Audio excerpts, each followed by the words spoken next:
Hi, fellow guitarists. Thanks for checking it out again. This is a video on bending, and it's part of a little sequence of videos I'm doing on improvising and soloing and different strategies that we can use to make our playing sound interesting. And definitely one of the great things about guitar is that we can bend from one note to an adjacent note. So instead of just playing the next note higher, we can bend to that note. Now this is something that a lot of guys, when I say guys I mean everybody, a lot of guitarists do intuitively. You hear people do it, you see people do it, so you just copy it. Now one of the pitfalls is it can become a habit to just bend a random note, a random distance of pitches or intervals, and not really knowing where you're bending to, and it can actually sort of sound either out of tune or just a little bit wonky. All of this stuff comes with a disclaimer that any note can be right. Your artistic vision is your artistic vision, and if you want to play a certain note and you bend to it, great. The cliche is that you learn the rules and you break them, but it's really good to learn them first. And so, having said that, I like to play these bends.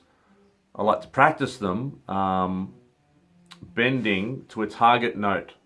So having a clear idea of where I'm bending to, and we're going to stick with the good old C major scale, and I'm going to stay along one string. So if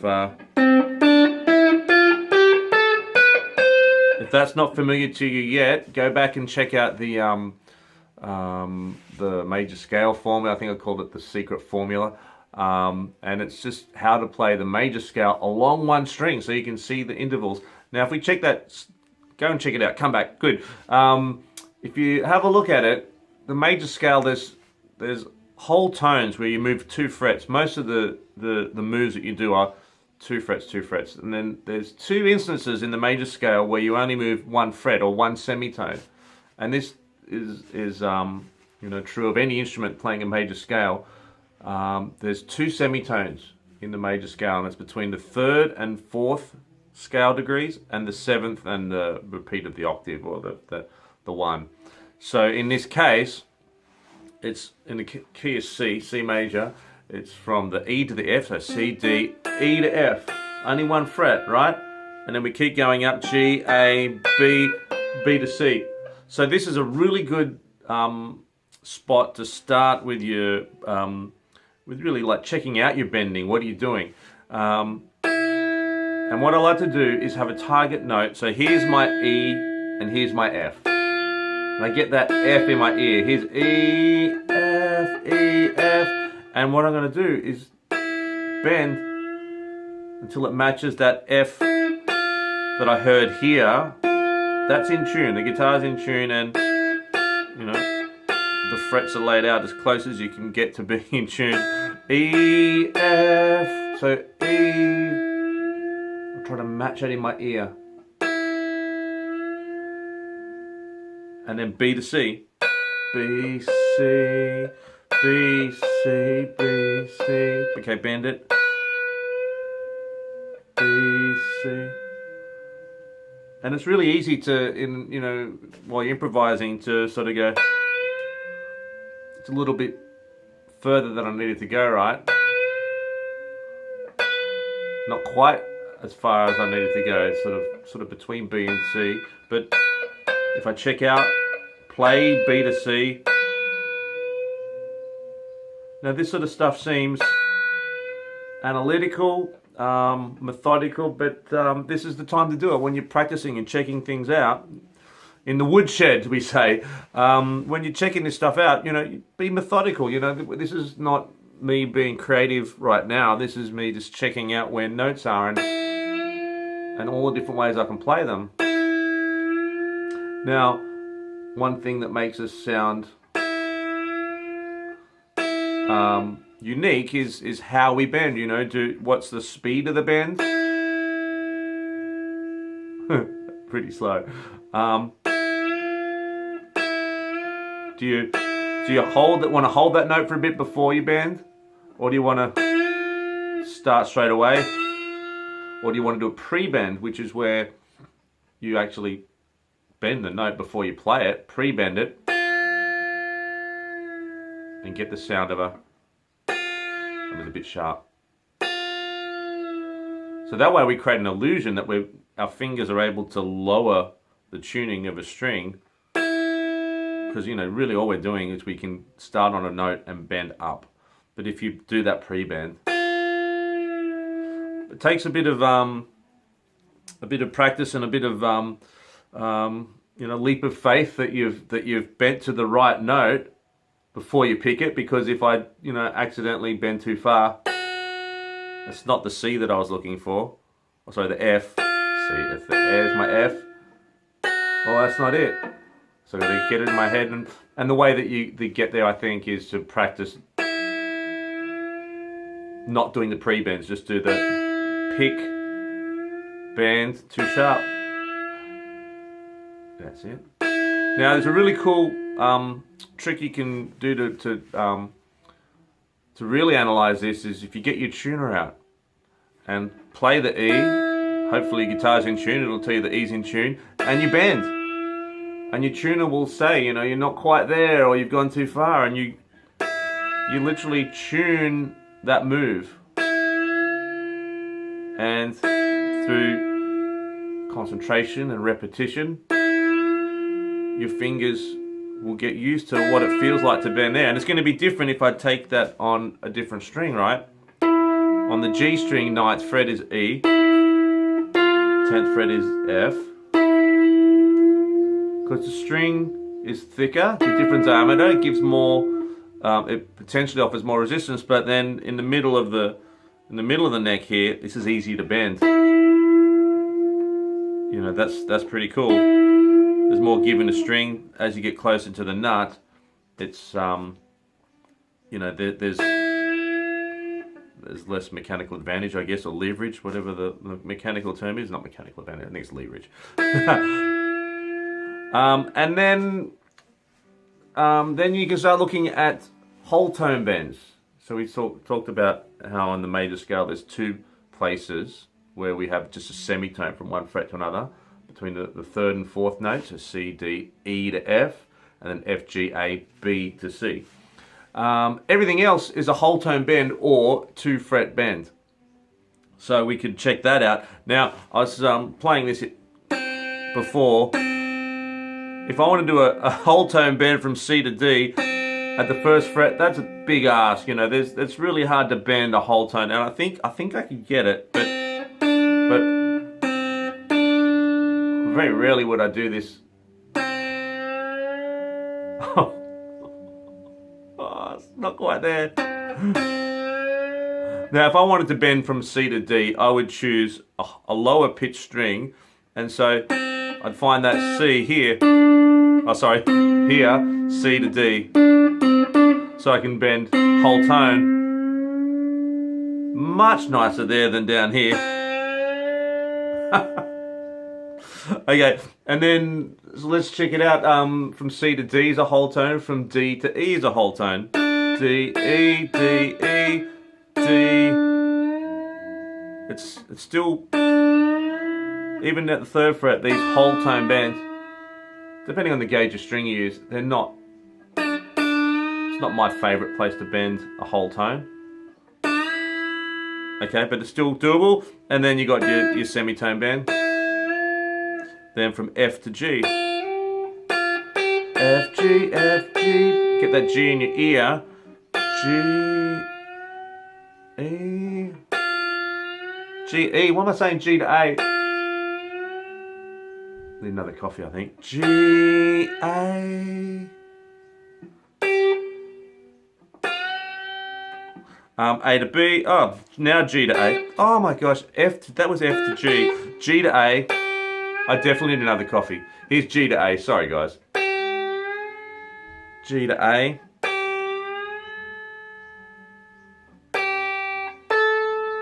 Get it in your ear, G to A. If you want to be really, you know,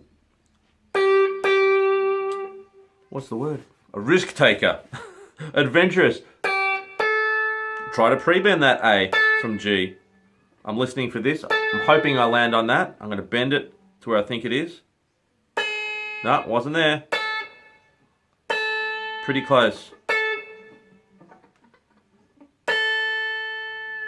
And you get that lovely sound of a descending bend.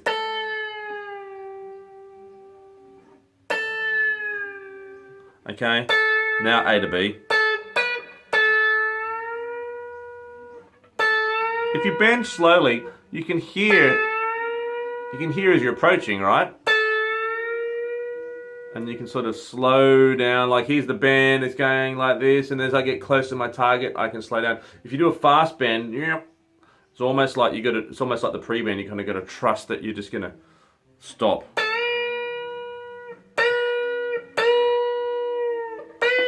Too far. Roy Buchanan. Check out Roy Buchanan. He was one of the masters of just guitar in general. He's the greatest unknown guitarist in the world, and they called him. And yeah, Roy Buchanan played a Telecaster. So many great things he did with bends and harmonics, just to a telly into a Fender amp, no effects. Yeah, Roy Buchanan's unreal. Okay, so you get the idea with bends. Now let's just check out, you get the idea of bending from a specific note to a specific note, and not just randomly just pushing your string up, hoping it sounds cool. We're trying to get mastery of the instrument, where the notes are, and what intervals sound like. So doing that, playing the note first and then bending to it and seeing if you can match it up is such a good thing to work on. Now, the mechanics of bending, I used to think when I was starting out that guys just sort of use their fingers to bend, because that's what it looks like. But if you just use your fingers to do all the work, that's a really good way to get fatigue. So we're actually going to recruit larger body parts and muscles and things. So the thumb hangs over the edge here, and that's our pivot. And the finger chooses the note that I'm going to go back just from E to F for now.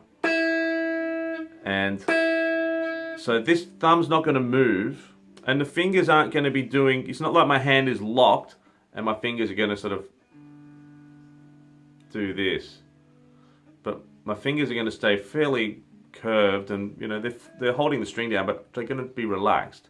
And I'm actually going to rotate the wrist. So just imagine if there's a string on here, and my thumb is a pivot point, and I rotate my forearm, and my finger's holding the string's got to come with it. So, and I'm not doing anything really to fatigue, the small. I don't even know if there's muscles. We should research this. The muscles in the fingers. I think it's just mainly tendons and ligaments that are doing the work. It's not muscles. It's not like you can do these weights and build up bulging muscles in here. It's ligaments. So we're using large body parts here. The forearm's designed to twist, the radius and the ulna. I know those terms, right? Radius and ulna are designed to rotate. And so, thumb is my pivot. My finger is just here. The finger's just going along for the ride, and the string's getting carried with it. And I rotate forearm and wrist.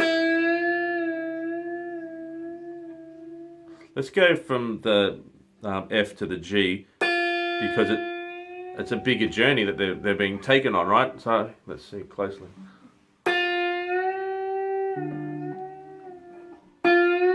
Hopefully you can see that the shape of the finger doesn't change too much. Now, yeah, I'm using fingers 1 and 2 behind, just to sort of share the task here, but it's not a locked hand and fingers doing this. And the fingers are staying in their shape and going along for the ride. We'll talk about vibrato in an upcoming clip. It's quite nice once you get up here to hang on to that note and then add vibrato. And that's another little subject in itself, you know, how fast do you vibrate, how much do you oscillate the pitch. But yeah, for now, let's just stay focused on the bending. So you could set yourself a challenge, right? You could say, I'm going to find where all those semitones were in the C major scale, so between E to F and B to C. So let's find everywhere I can find an E and bend it. Now, necessarily, it's got to be a fretted note, right? To bend. It's not an open string, but there's a way. If you play your E string, right, and bend, put some pressure behind the nut,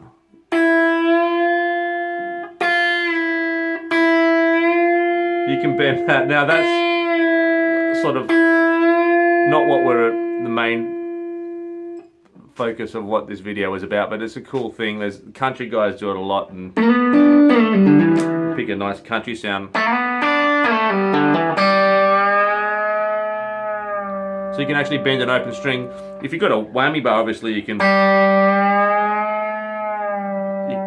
bend an open string that way. But if you've got a Telecaster or a guitar with no whammy bar, these behind the nut bends are really cool. I like to do like an A minor chord.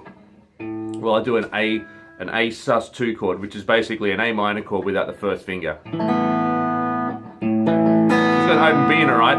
If you use your third and fourth fingers instead of 1 and 2 and 3, and then you get your index behind the nut,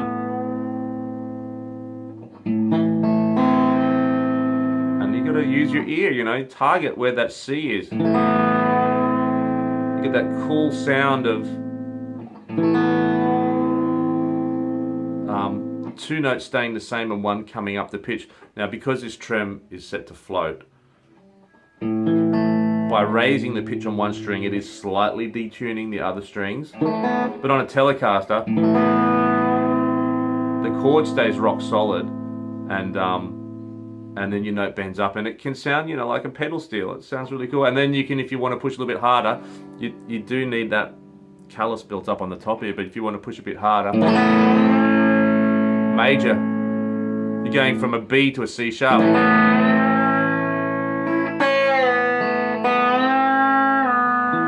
And I can really hear it sort of slightly detuning here. Anyway, that's a bit of fun. Let's just think about what we said. The task we were going to try to set ourselves was all the E notes we can find that are fretted and bend them. So E to F, E to F. I'm not going to tell you the fret names, the fret numbers of all these, because this is something where the value is you figuring out by trial and error, or by writing them out, or whatever you can think of to find those notes. Because if you do the work, you own it. You know, it's not like I just print off a chart that shows me where everything is. Go back and look at the chromatic scale. E, F, F sharp, G, G sharp, A, all the notes on one string, and then you can figure out where it overlaps. You know, knowing the notes on the neck is such a great thing, a great skill to have. It's knowledge of your instrument. So then you say, I'm going to bend an E to an F. Well, it's okay there, but I actually like the sound of this one because the string is a thicker diameter string, right? And it sounds different to bending here.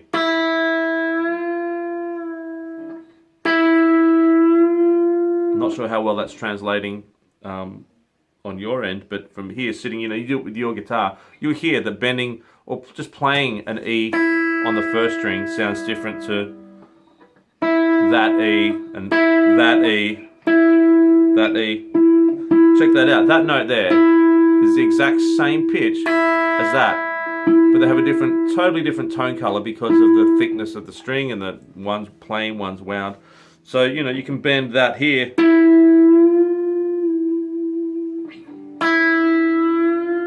That's the same exact pitch, but they sound really different. which sort of suggests a whole bunch of things that you could do in terms of being creative, you know, finding alternative locations to play the same notes, and then all of a sudden you've got different shades of, if you're a painter, you've got different shades of grey or black or whatever colour, you know. It's not just I've got one blue, I've got one red. You know, you've got the whole rainbow, and you know where you play things and whether you use picks or fingers or whatever, you know, these are all at your disposal. But let's stay focused on the bending. I think we've covered it. We've covered semitone bends. We've covered whole tone bends. We've covered pre-bends. I really like those ones. And we've covered the mechanics of using the thumb as a pivot and using the forearm to rotate the note rather than making the fingers do the work. All right, have fun with bending, guys. And as always, please subscribe if you haven't. And any comments, if you need some clarification or suggestions for future videos, please just send me a comment, and we'll see what we can do. Thanks very much. Bye.